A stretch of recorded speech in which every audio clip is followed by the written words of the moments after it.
शुरू करते हैं बिना किसी डेडिकेशन के। गौरव भाटिया, आपके साथ शुरुआत करूंगी क्योंकि आरोप आपके ऊपर लग रहा है और आरोप आपके ऊपर यह है कि इस पूरे जो राम मंदिर का जो श्रेय है या क्रेडिट है, उस टाइमिंग को आपने चुनावी फायदे के लिए चुना है।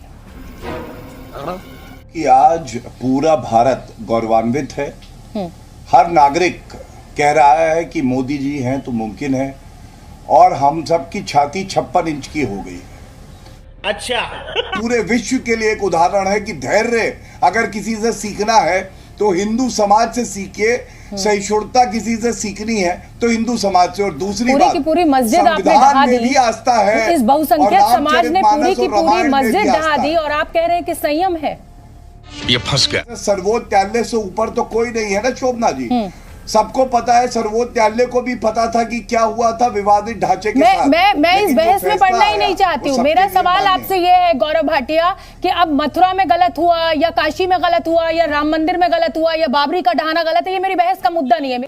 ठीक है। समाजवादी पार्टी की प्रखर प्रवक्ता उर्फ नेता राजकुमार भाटी और बीजेपी की टोटला प्रवक्ता गौरव भाटिया के साथ हुई तीखी बहस। भाजपा की इस प्रवक्ता की जी न्यूज की पत्रकार शोभना यादव के सामने समाजवादी पार्टी के प्रवक्ता ने लाइव डिबेट पर ही व्याख्या उठाई। दरअसल ये बहस हो रहा था राम मंदिर में राम जी को स्थापना करने को लेकर। देश में जो राजनीति चली है उसको ही लेकर हुई थी बहस। जब भी देश में कोई भी चुनाव आता है तब बीजेपी हर एक मुद्दे को हिंदू और मुस्लिम करवा के चुनाव को पोलराइजेशन करके चुनाव जीत जाते हैं। यही था विपक्ष के आरोप पर जवाब देते हुए गौरव भाटिया ने कहा कि विपक्ष में जितने भी नेता है सभी नेता हिंदू विरोधी और सनातन विरोधी है। तभी उसकी बात पर नाराज होकर एंकर ने कहा कि पूरी देश भर में एक भी कोई नेता ऐसा बता दो कि जो सनातन या हिंदू को नफरत करता है। भाजपा प्रवक्ता गौरव भाटिया बार बार ये कह रहा है कि जम्मू कश्मीर से जो 370 को हटाया वो बीजेपी के लिए एक बहुत बड़ी उपलब्धि है। उसी बात की जवाब देते हुए शोभना यादव ने कहा कि अगर 370 को हटाना इतना ही चाहिए था तब आज तक क्यों वहां पर चुनाव नहीं करवा पाया आप लोग। फिर भाजपा प्रवक्ता कैसे एंकर के ऊपर ही सवाल करके एंकर को चुप करा दिया और शिवसेना की प्रवक्ता किशोर तिवारी ने इस दलबदलू नेता गौरव भाटिया की सारे पोल पट्टियां खोल दी और कहा कि आप जैसे दुमुआ सांप मैंने आज तक कभी नहीं देखा। फिर दोनों के बीच क्या घमासान हुआ जानने के लिए देखिए पूरा वीडियो। अगर आप लोगों को यह वीडियो अच्छा लगे तो प्लीज वीडियो को लाइक करके चैनल को सब्सक्राइब जरूर कीजिएगा। अब आगे वीडियो। ये मेरी बहस का मुद्दा ये है कि क्या इस पूरे मौके को सिर्फ और सिर्फ बीजेपी के नेताओं को आमंत्रित करने के लिए यहां पर किया जाएगा या फिर और भी नेता यहां पर जुड़ेंगे। शिवसेना कहती है कि इस राम मंदिर को बनाने में हमारी भी अहम भूमिका है, लेकिन हमारे पास कोई निमंत्रण नहीं है। क्या इंतजार करे विपक्ष? क्या आप सबको बुलाएंगे? ये बड़ी अच्छी बात कही आप। मेरे हाथ में देखिए क्या है। मुलायम सिंह यादव जी क्या कह रहे हैं, और कारसेवकों को अगर मारना पड़ता गोली चलवा के अरे तो वो मैं सब मार इतिहास देता। हो गया गौरव जी, वो इतिहास हो गया। किसने क्या कहा, किसने क्या करा, वो सब पुरानी बातें हो गई। अब है कि आप चुनावी फायदा लेना चाहते हैं क्या? बड़ा दिल दिखाकर इस पूरे कार्यक्रम के हिस्से में आप बाकी विपक्षी नेताओं को भी आमंत्रित करेंगे, आमंत्रण देंगे? बस छोटा सा जवाब दे दीजिए, हाँ या ना में। 15 अगस्त को जब प्रधानमंत्री जी लाल किले की प्राचीर से बोल रहे थे तो खड़गे जी वहां नहीं पहुंच पाए थे। जो वहां नहीं पहुंच पाए थे, ये सवाल तो उनसे पूछिए पहले, वो आएंगे भी क्या? वो आने में ही इतना डरेंगे कि मेरा वोट बैंक ना खिसक जाए। आप कहाँ थे ज्ञानी? राजकुमार भाटी, क्या डर लगेगा अगर राम मंदिर से आमंत्रण मिले जाने में, क्योंकि वोट बैंक ना खिसक जाए?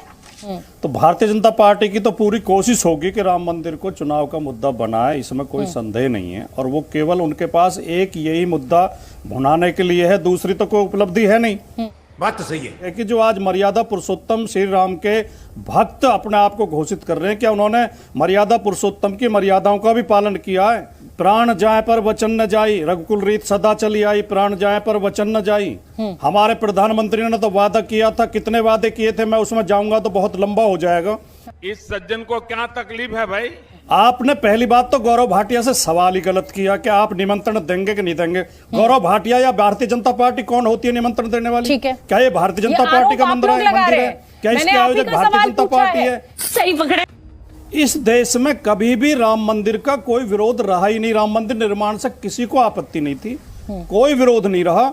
वो जो धौंसपट्टी की गई थी, एक दादागिरी की गई थी, जबरदस्ती दूसरे धर्म का धर्मस्थल तोड़ा गया था, विरोध उसका था। You are right bro. लगभग सभी पार्टियों ने प्रयास किया और सरकार ने भी प्रयास किया था, उस समय की केंद्र सरकार ने भी, उत्तर प्रदेश की सरकारों ने भी, कि सहमति से राम मंदिर का रास्ता निकल जाए। और जो बाबरी मस्जिद एक्शन कमेटी थी वो भी सहमत हो गई थी और जमीन एक्वायर भी कर ली थी सरकार ने। उसमें थोड़े से टुकड़े पर विवाद था, लेकिन क्योंकि इनकी नीयत राम मंदिर में कम थी, इनकी नीयत विवाद पैदा करने में ज्यादा थी। समझ रहे हो आप? तो लगातार वे विवाद पैदा करते रहे और हमारी भी और बाकी पार्टियों की भी शुरू से ये रणनीति रही कि जो कोर्ट फैसला करेगा, आप पुराने बयान उठा के देख लीजिए, कि जो न्यायालय का फैसला होगा हम उस पर सहमत होंगे। ठीक है। और आप शोभना जी ये भी याद करें कि जब सुप्रीम कोर्ट का फैसला आया, पूरे देश में किसी पार्टी ने भी और किसी समुदाय ने, किसी धर्म के व्यक्ति ने, एक भी किसी मुसलमान ने भी विरोध नहीं किया। बात तो सही है। जो शिवसैनी के बलिदान से ये राम मंदिर बन रहा है। हाँ, मैं तो बोलता हूँ बीजेपी के तो वर्कर, मैं गया था ना वहाँ, कार सेवक था, बीजेपी वाले भाग गए थे और ये हमें कह रहे थे, क्योंकि मैं बीजेपी में था, कि सब शिवसेना ने किया, ये बोलो शिवसेना ने किया और ये बोलो। अरे नैतिक अधिकार तो हमारा है। राम की वोट बैंक को भाजपा वोट बैंक में कन्वर्ट करने को जा रहे हैं, ये मेरी एक आरोप है।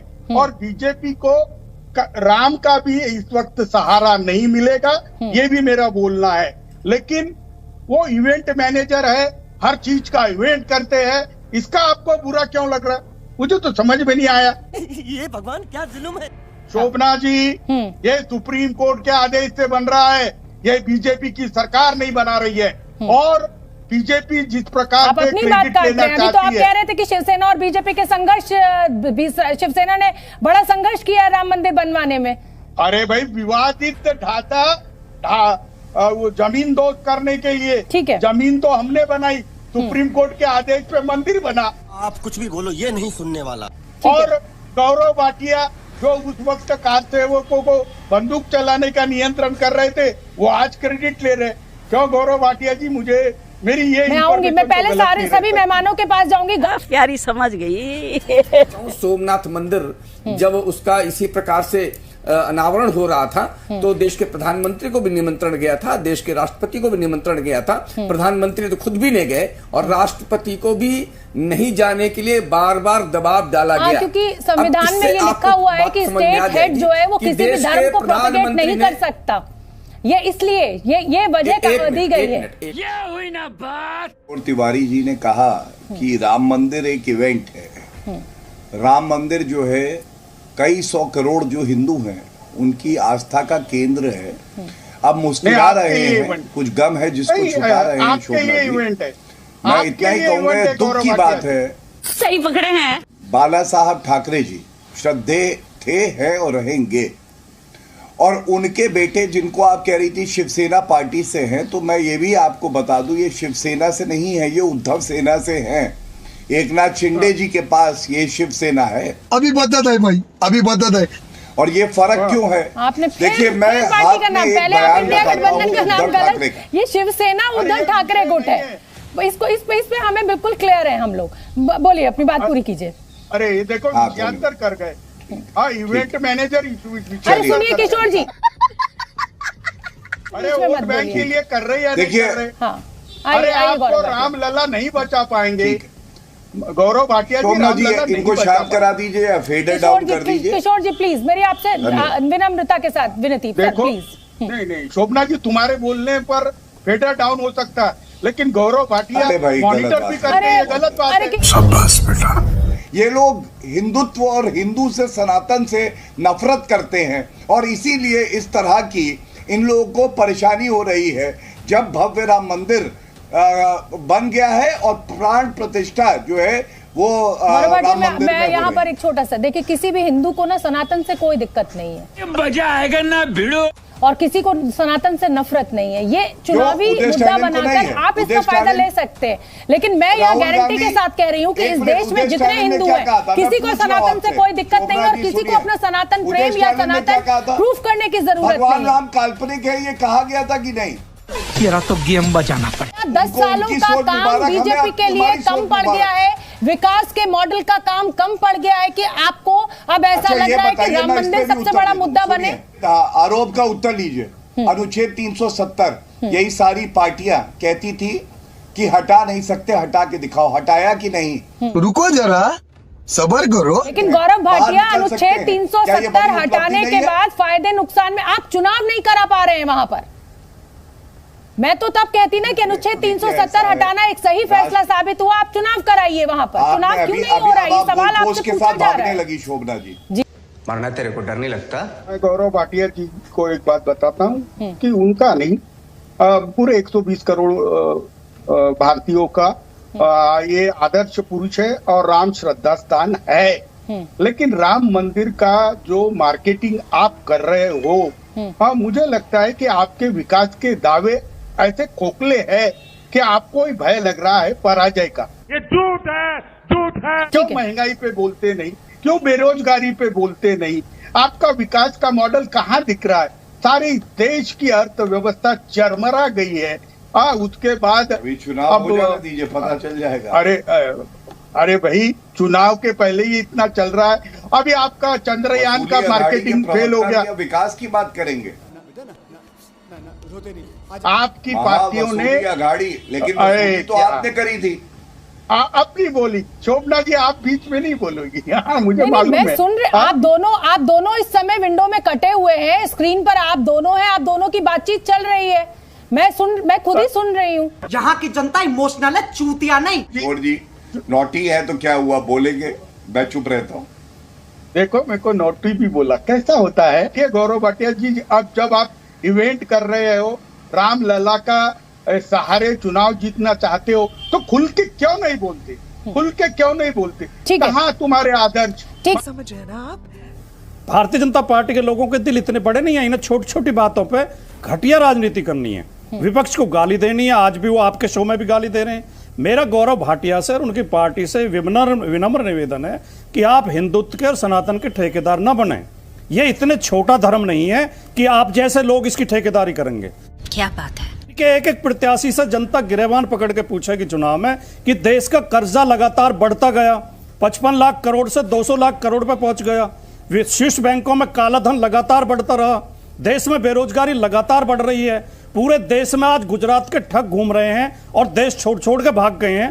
वो क्या कारण है कि सारे ठग गुजरात से ही निकल रहे हैं? आप क्रोनोलॉजी समझ लीजिए।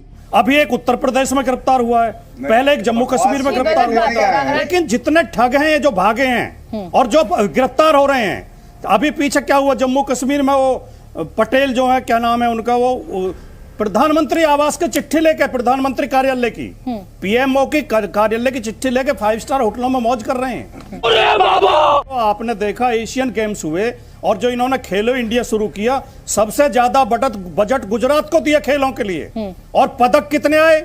0। सबसे ज्यादा पदक आए हरियाणा से। हरियाणा के 34 पदक हैं एशियन गेम्स में, 34 या 44 है शायद। गुजरात का 0, एक भी पदक नहीं है। गौरव और सबसे ज्यादा अपनी बात का जवाब दे लीजिए, फिर मैं क्या ये सवाल नहीं पूछे जाएंगे? ये बड़ी अच्छी बात कही आप। गुजराती भाई बहन आज जी न्यूज को देख रहे हैं, वो लोग शामिल होंगे जब मैं इनकी कड़ी निंदा करता हूं जो नफरत ये गुजरातियों के प्रति रखते हैं। गुजरात के लोगों को ठग बुला दिया। कड़ी निंदा के अलावा आप कुछ कर भी नहीं सकते। कहूंगा पूरे आपको भारत केवल ने देखा निंदा है। करनी आती है, गालियां देनी आती है। राजकुमार जी, सुनने आपको दीजिए। कुछ पॉजिटिव बोलना आता ही नहीं है। राजकुमार जी, आप एक एक बोल भी नहीं करके बोले सकते ना, पूरे हम शो लोग में तो बेहतर है। पॉजिटिव। एक आप करके गाली बोले तो मत दिए, बेहतर है। मुद्दे का जवाब दीजिए। ये हुई ना बात। ये गौरव जी। भागने मत दो, इन्हें विषय पर रखो। नहीं, जो विषय मैंने पे है। प्रश्न बोलिए, उठाए बोलिए। उनके उत्तर दें। जी। सबसे बड़ा ठग वो है जिसने अपने पिताजी को ठगा और कुर्सी से उठा के फेंक दिया। उससे बड़ा ठग शोभना जी, क्या इस बत्तमीजी की इजाजत देंगे आप? कुर्सी पे क्या इस बत्तमीज आदमी को इतनी बत्तमीजी आपके चैनल पे करने की इजाजत देंगे आप? खोपड़ी तोड़ साले का। बोला जी, इनका स्तर यही, शोभना जी, ये मानेंगे नहीं। के 2 आप ठग कितना बोल कहें, रहे ये थे। मानेंगे मैंने नहीं। टोका था, चरित्र है। मैंने उनको भी टोका था। इनका गौरव जी। स्तर यही है, इससे ऊपर ये उठ ही नहीं सकते। गजब बेइज्जती है। 2010 का जब इलाहाबाद हाईकोर्ट का फैसला आया था, सपा के प्रवक्ता को हो सकता है ना पता हो, मुलायम सिंह यादव जी का वक्तव्य है। उन्होंने कहा था मुसलमानों को ठगा गया है, ये फैसला उस समय गलत। यही प्रवक्ता थे। ये बात इनको नहीं पता है, लेकिन बता प्रवक्ता रहा थे हूं। उस समय। शांत रहिए, शांत रहिए, शांत रहिए। यही थे प्रवक्ता उस समय। दूसरी बात, हिपोक्रेसी की भी सीमा होती है। जो कांग्रेस पार्टी भगवान राम को काल्पनिक बता रही थी, सोनिया गांधी जी कल आप किसी भगवान एक राम का व्यक्ति जो के किरदार बयान को निभा पूरी रहे थे पार्टी रामलीला में, या पूरी पार्टी के नेताओं से कैसे जोड़ सकते हैं भाटिया जी? ऐसे बहुत सारे नेता वो बीजेपी अध्यक्ष में थे। भी होंगे। शोभना जी, अगर प्रधानमंत्री जी वहां जाते हैं, हमारी संस्कृति का हिस्सा है भव्य राम मंदिर, ये गौरवान्वित करने का पल है। आप सम्मिलित होइए, रोंदू फूफी बन के छाती मत पीटिए, नकारात्मक राजनीति मत आप करिए, फूफी की तुष्टीकरण अरे के देखिए भाई, चश्मे मैं भी से किसी मत की देखिए फूफी हूँ, और किसी की हिंदुओं बुआ से हूँ, आप इतनी ऐसी नफरत बातें मत कीजिए। सही बात है। गौरव जी, मैं भी किसी की फूफी और बुआ हूँ, ऐसी बातें मत कीजिए। आपने रोंदू फूफी का मतलब कहावत है, कहावत है, कहावत। वो शादी होती है ना, तो एक व्यक्ति हमेशा नाराज रहता है जब सब लोग खुश हो रहे होते हैं। हाँ, वो फूफा को कहा जाता है, फूफी को नहीं। गौरव जी बस वक्त इतना ही है। बहुत बहुत धन्यवाद आप सभी मेहमानों का इस चर्चा में शामिल होने के लिए।